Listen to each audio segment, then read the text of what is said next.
ঘিওর উপজেলার সিংজুরি ইউনিয়নে ৯ নম্বর word BNP কার্যালয়ের উদ্বোধন। বিস্তারিত দেখুন জুয়েল মিয়ার প্রতিবেদনে।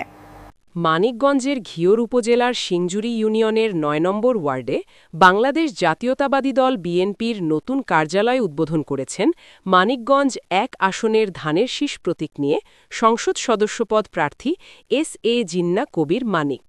উদ্বোধন অনুষ্ঠান উপলক্ষে আয়োজিত দোয়া মাহফিলে বিএনপির চেয়ারপারসন, গণতন্ত্রের মাতা, আপোষহীন দেশনেত্রী বেগম খালেদা জিয়ার রোগমুক্তি কামনা করা হয়।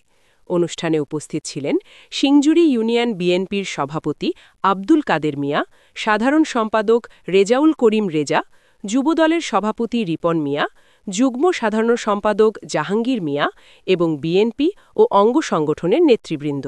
স্থানীয় নেতারা জানান, নতুন এই কার্যালয় থেকে সংগঠনের কার্যক্রম আরও সুসংগঠিত ও সক্রিয় হবে। উদ্বোধনী অনুষ্ঠানে নেতাকর্মীদের উপস্থিতি এলাকায় উৎসব মুখর পরিবেশ তৈরি করে।